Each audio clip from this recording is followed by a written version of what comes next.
Assalamualaikum warahmatullahi wabarakatuh.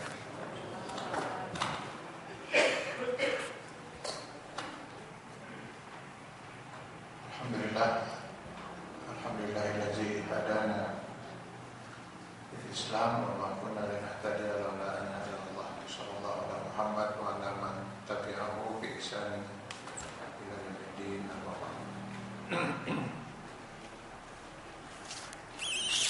Bapak-bapak dan ibu-ibu serta saudara-saudara sekalian, syukur alhamdulillah malam hari ini kita kembali dipertemukan Allah Subhanahu wa taala, dan insyaallah kita akan lanjutkan kajian tafsir kita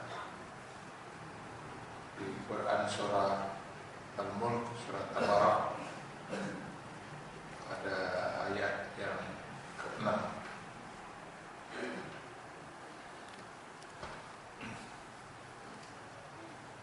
Itu pada firman Allah Subhanahu wa taala, auzubillahi minasyaitonir rajim. Walillazina kafaru bi rabbihim azabu jahannam wa bi'sal masir.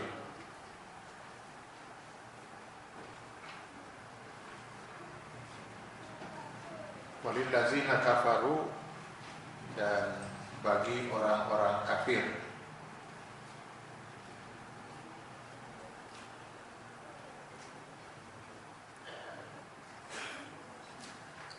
Di sini dijelaskan langsung kekufuran mereka, yaitu mengkufuri Allah sebagai Tuhan mereka. Bi rabbihim, kafaru bi rabbihim.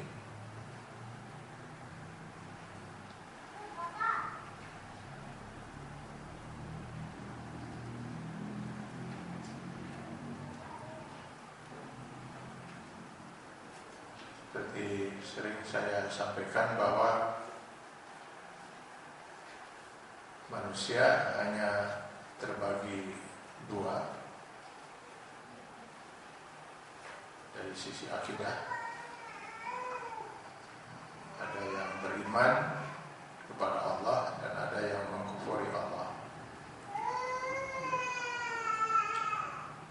Dimaksudkan mengkufuri Allah itu bisa mengkufuri zat Allah, seperti hanya orang-orang ateis, ya. Ada yang tidak mengkufuri zat Allah dan mengakui Allah, tapi tidak mengakui dan mengesahkan Allah dari segi sifat-sifatnya. Atau dalam zatnya dia mengakui tapi salah dalam meyakini zat Allah. Misalnya karena menganggap Allah itu beranak atau diperanakan, atau Allah itu ada sekutu baginya.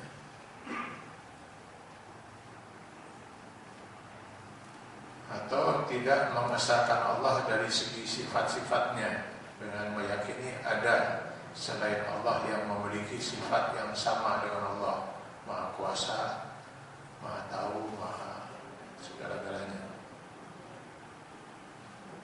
Atau termasuk juga kufur karena tidak mengimani aturan dan hukum Allah. Ini semua orang-orang semacam ini adalah tergolong orang-orang kafir. Jadi termasuk juga orang yang kafir yang hanya mengimani sebagian aturan Allah. Di dalam ayat ini ditekankan lebih khusus lagi adalah orang yang mengkufuri Allah sebagai Rabb mereka, bi rabbihim.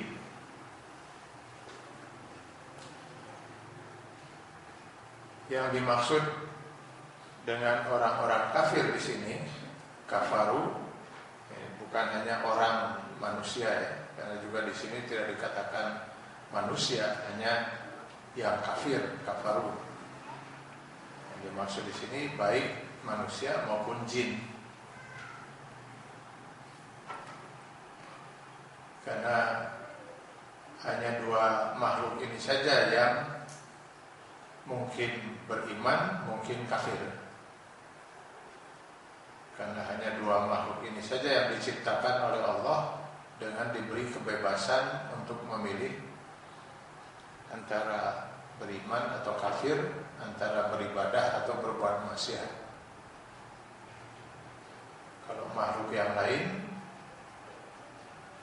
malaikat misalnya, dia diciptakan oleh Allah tidak sedikit pun punya kecenderungan boro-boro untuk kufur, kecenderungan untuk maksiat pun tidak ada.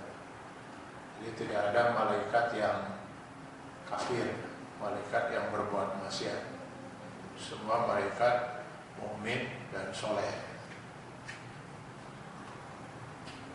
Dan ini semakin memperkuat pendapat para ulama yang meyakini bahwa iblis bukan berasal dari kelompok malaikat, tapi dari kelompok jin. Karena ada yang berpendapat bahwa iblis itu berasal dari kelompok malaikat hanya karena melihat ayat 34 misalnya surat Al-Baqarah, wa isqulna lil malaikati isjudu li Adam fasajadu illa iblis. Kata illa itu istisna, kecuali. Berarti katanya iblis itu berasal dari kelompok malaikat. Tentu setiap orang yang memahami Al-Quran dan As-Sunnah sangat tahu persis bahwa ketika kita membaca satu ayat, kita harus memahami keterkaitan ayat itu kemungkinan dengan ayat-ayat lainnya. Jadi nggak bisa kita melihat ayat itu ansih gitu, cuma satu ayat itu. Mungkin saja ayat itu ada keterkaitan dengan ayat lain, atau ayat ini sudah dimansuh, sudah dihapus hukumnya, atau ayat itu sudah ada dijelaskan oleh hadis. Jadi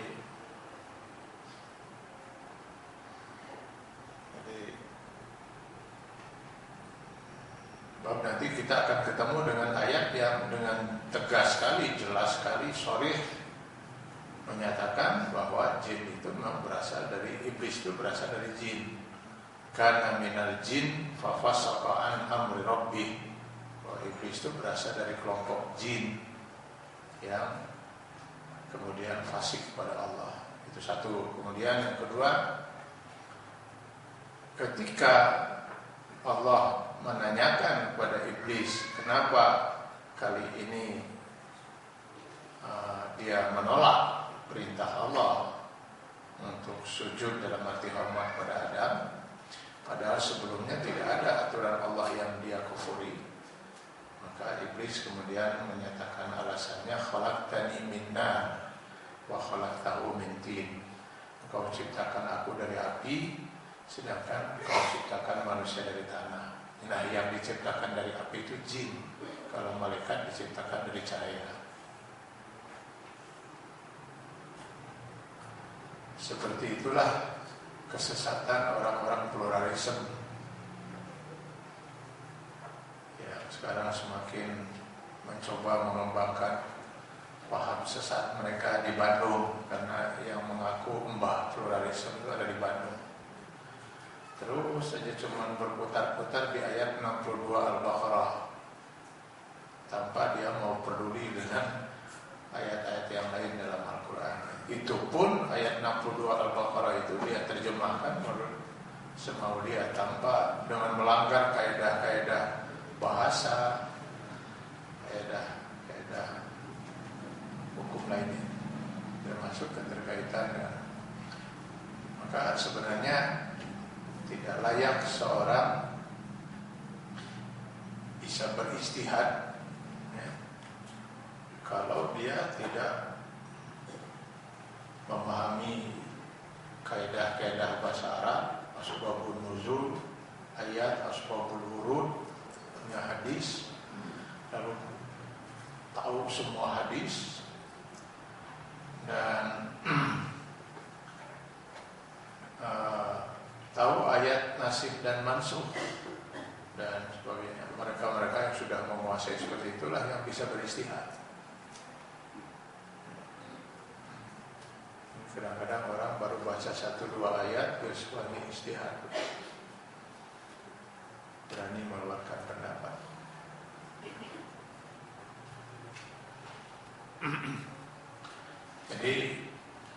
hanya jin dan manusia memang yang diberi oleh Allah kebebasan untuk memilih antara mau beriman atau kafir, antara mau beribadah atau tidak. Karena itu perintah ibadah pun hanya kepada jin dan manusia, karena malaikat nggak perlu diperintahkan lagi.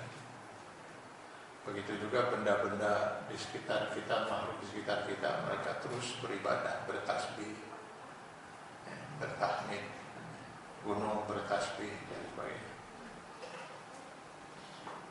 Sebabnya kalau kita lihat dalam Quran surat Az-Zariyat 56, Allah mengatakan wa ma khalaqtul jinna wal insa illa liya'budun. Kenapa hanya jin dan manusia dinyatakan diciptakan untuk beribadah? Karena memang hanya jin dan manusia yang punya pilihan, yang diberi kebebasan oleh Allah untuk memilih mau beriman atau kafir, mau beribadah atau maksiat. Yang lainnya ditakdirkan oleh Allah sudah beriman dan beribadah, hanya itu. Karena itu kalau ada manusia yang beribadah dan tidak pernah maksiat sekalipun, maka manusia itu jauh lebih mulia daripada malaikat. Kenapa? Karena kalau malaikat itu mereka beribadah karena nggak punya kecenderungan untuk tidak beribadah. Jadi wajar saja mereka taat beribadah, memang nggak ada kecenderungan untuk maksiat. Sementara kalau kita manusia itu bisa beribadah setelah melawan kecenderungan kita untuk maksiat. Maka kalau ada manusia yang beribadah terus nggak pernah berbuat maksiat sekalipun, pasti manusia itu lebih mulia daripada malaikat. Di mana ada juga manusia yang nggak pernah maksiat. Ada, pasti kita semua yang hadir sekarang ini pernah maksiat, berbuat salah, berbuat dosa, pasti pernah masa kali, ya 2 kali lah. Tilo.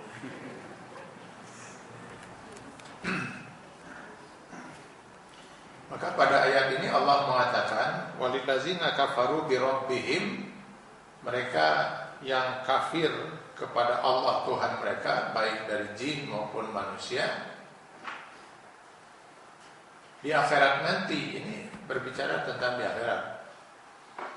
Sebab selama dia berada di dunia, sebelum dia mati, dia masih punya peluang untuk tobat. Maka kita nggak boleh memvonis orang sebelum sakratul maut. Misalnya kita melihat ada orang kafir, wah ini calon neraka, nggak bisa. Jangan-jangan dia besok masuk Islam, tobat. Atau jangan-jangan dia sehari sebelum meninggal dia taubat masuk Islam. Atau kita melihat ada orang tetangga kita yang luar biasa solehnya, lalu kita katakan ini manusia ini pasti ahli surga, jangan hantu. Jangan 3 hari sebelum meninggal dia murtad. Jadi kita nggak bisa ngomong.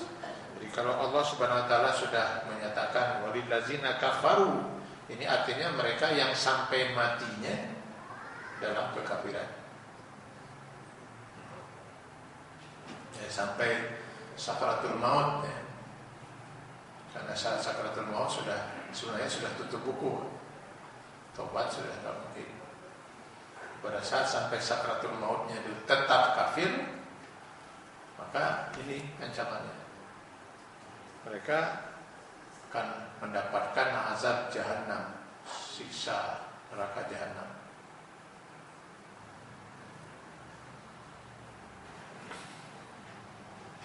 Wa bi'sal masir. Di sini Allah menjelaskan bahwa masir itu tempat kembali, masyir itu tempat kembali, marja, tempat kembali, dan itu adalah seburuk-buruk tempat kembali. Maksudnya tempat kembali itu apa? Ya manusia akan kembali kepada Allah. mau kafir, mau mukmin, dia harus kembali kepada Allah.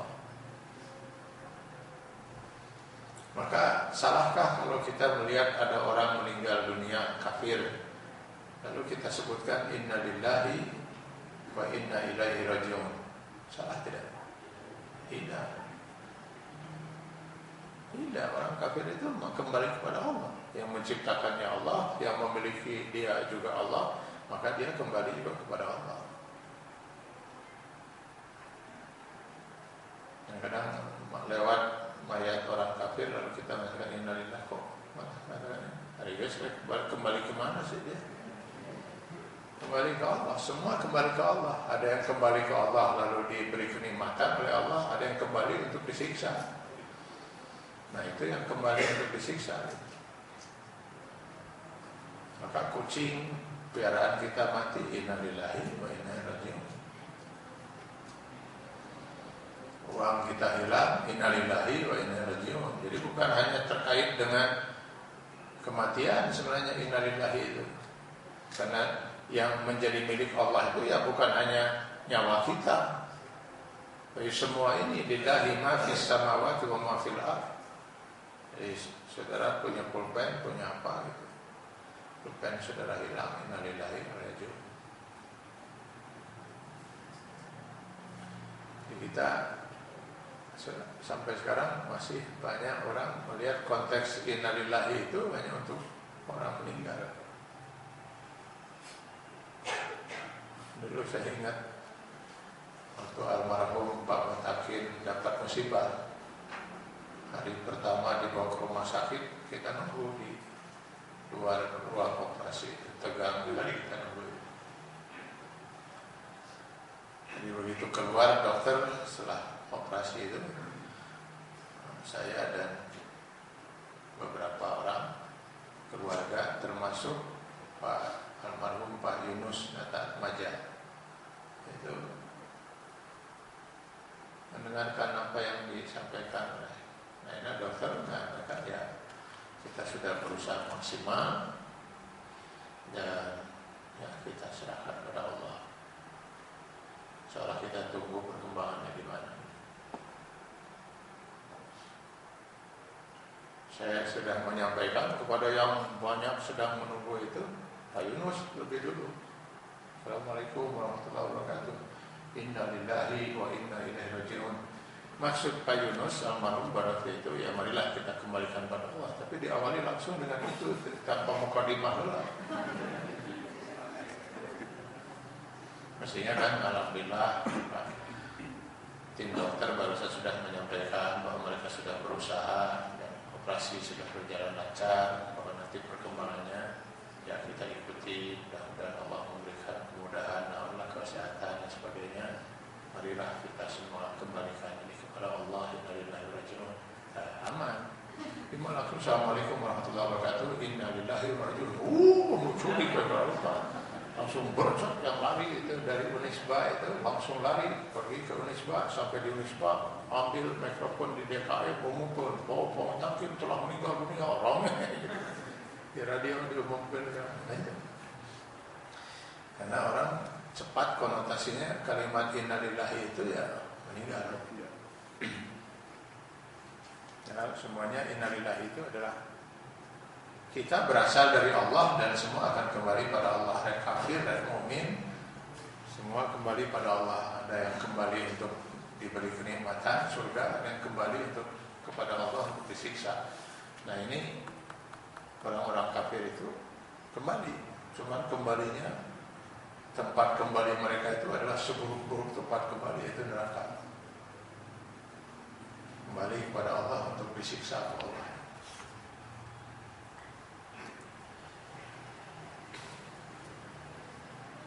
Pada ayat selanjutnya Allah Subhanahu wa taala menjelaskan tentang pada ayat 7 dan selanjutnya Allah menjelaskan tentang empat sifat neraka. Ya. Azabu jahannam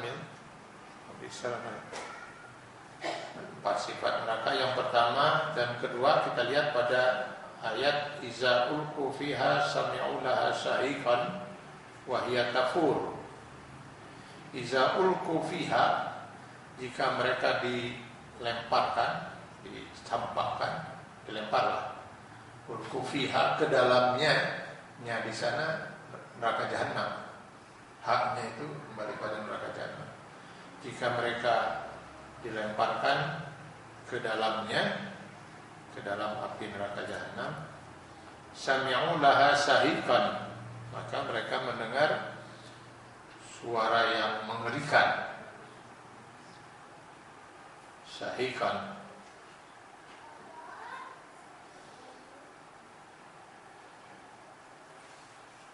seperti ada suara kalau kita melemparkan kayu bakar ke dalam api yang sedang berkobar, masih ada suara kotak-kotak itu makanannya. Nah, itu ada suara jeritan-jeritan yang sangat mengerikan ya. Mereka jeritan-jeritan apa? Ya, tentu jeritan orang-orang yang sedang merasakan siksaan neraka.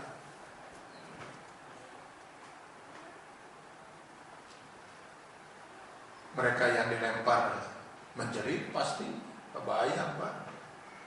Malah ya sebenarnya terkebayang. Ya, dia dengan bayangan di dunia saja ya sudah terbayang gitu. Padahal neraka itu tidak terbayangkan. Bayangkan saja di dunia kalau orang satu demi satu dilempar ke dalam api yang berkobar-kobar gitu. Ada yang tentu yang sedang dibakar, sedang berteriak-teriak gitu kan. Yang baru dilempar pun berteriak-teriak. Kemungkinan besar yang akan dilempar pun sudah berteriak-teriak. Jadi teriakan-teriakan yang sangat luar biasa mengerikan. Dan teriakan-teriakan ini semakin membuat tersiksanya orang-orang ini, terutama yang belum dilempar. Ya. Karena mendengar dan melihat siksaan itu sebuah siksaan. Jadi menonton siksaan itu siksaan. Maka saya sering mengatakan bahwa siksa kubur itu kalau menurut Al-Quran adalah orang-orang yang calon neraka itu disuruh menonton neraka, menonton siksaan yang akan dia rasakan ketika nanti dia sudah masuk neraka. Gimana bentuk siksaannya, gimana terus, nah itu dia suruh menonton siksaan. Dan menonton siksaan itu adalah siksaan. Ketika dokter menyatakan ini nggak ada pilihan lain, besok gigi bapak harus dicabut semua. Kita sabu penting pada muasanya membayangkan satu demi satu gigi dicabut itu. Membayangkan dicabut itu sudah siksaan. Belum lagi nanti pas dicabut. Bahkan kadang-kadang membayangkannya lebih sakit daripada pada saat dicabutnya. Dari cabutnya habis disuntik, habis bahal. Membayangkan sakitnya udah lebih tersiksa.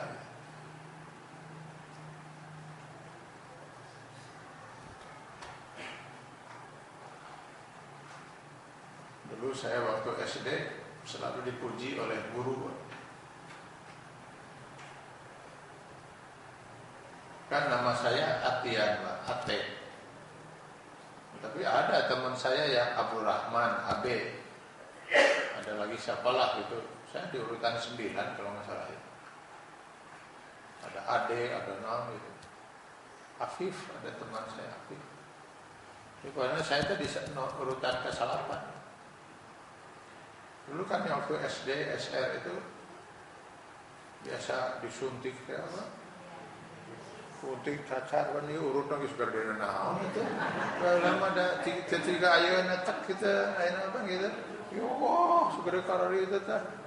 Urut lagi. Nah itu apal betul guru-guru itu, gak pernah bocor itu untuk anak-anak itu. Jadi benar-benar kita nggak tahu itu sudah berada di kelas, ya, Itu datang rombongan itu. Ya, itu bisa keluar deh, guru bisa jaga dipantau. Itu bisa orang pada nggak mau memulai. Saya selalu baris paling depan. Itu selalu dibangga-banggakan oleh guru. Tingali ati wanian. Ini mau para recing, wanian tingali wanian.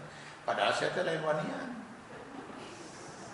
Daripada saya harus menyaksikan orang lain menjerit-jerit pada disunting, paling tidak noda lapanan, kan kasiksa saya. Mendingan tiheula. Jadi saya nunik sama tuh, kan marahnya aku mah nyeri pisan, padahal itu nyeri pisan, kenapa ini kasih kasar. Jadi disangkana orang teh wanian, udah boro-boro lain pada wanian, udah mau siksa gitu. Dan melihat siksaan itu siksaan. Tibatan kasiksa aku ningali batur jejeritan, mendingan tiheula menjadi itu. Batur nu kasiksa. Jadi iza ulqu fiha sami'ulaha syahiqa. Jadi kalau saya melihat itu neraka itu memang dibuat oleh Allah. Ya Allah, siksaan yang luar biasa siksaannya. Dulu kita pernah menjelaskan tentang ahli neraka itu yang dibelenggu tangannya ke leher kan gitu. Tangan dibelenggu, diikatkan ke leher, jadi si tangan diikat lalu diikatkan ke leher gitu. Nah setelah itu kemudian ada rantai yang juga membelit seluruh tubuh dia. Tubuhnya itu setelah diikat dibelit lagi sehingga betul-betul gak bisa bergerak Pak. Barulah setelah itu dilempar ke neraka. Nah kenapa harus dengan diikat seperti itu? Biasanya orang kalau dia bisa bergerak itu bisa mengurangi rasa sakit. Makanya badan kita sudah diciptakan itu oleh Allah ada refleks Pak. Dengan refleks itu mengurangi rasa sakit. Enak bisa deh refleks itu gitu. Kan beki kebayang sakit itu udah gak bisa lagi ya guys, sakit bisa mata gak lah tanpa neraka yang salah merek siapa yang mau nauzubillah dari wahiyat tafur. Nah ini sifat yang kedua dari neraka itu tafur itu apa, menggelegak gitu ya, jadi mengeluarkan juga suara ya. Takadu tamayyazu minal ghaiz, hampir saja neraka itu tamayyaz, tatakata ya. Tamayyaz itu hampir terbelah-belah. Neraka itu hampir terbelah-belah. Minal ghaiz, oleh sebab kemarahannya. Jadi ada rasa marah dari neraka itu. Maksudnya marah itu apa? Orang kalau marah Pak, kalau marah itu maka dia akan melakukan apa saja yang bisa mencelakakan orang yang membuat dia marah kan itu. Dalam kemarahan orang bisa melakukan sesuatu yang mungkin tidak akan dia lakukan kalau dia tidak dalam keadaan marah. Mukul sepuas-puasnya gitu kan, karena dalam keadaan marah. Kalau dia tidak dalam keadaan marah, mungkin berat sekali dia untuk mukul itu. Jadi dibayangkan oleh Allah untuk kita. Allah memerintahkan kita untuk membayangkan neraka itu marah, sehingga ingin sekali membakar si penghuni neraka itu dengan ya sepuas-puasnya. Ghaiz itu marah, amarah. Makanya dalam Quran surat Al-Imran ayat 135, salah satu dari kriteria orang yang bertakwa itu adalah wal kazimin al ghaiz, orang yang mampu mengendalikan amarah.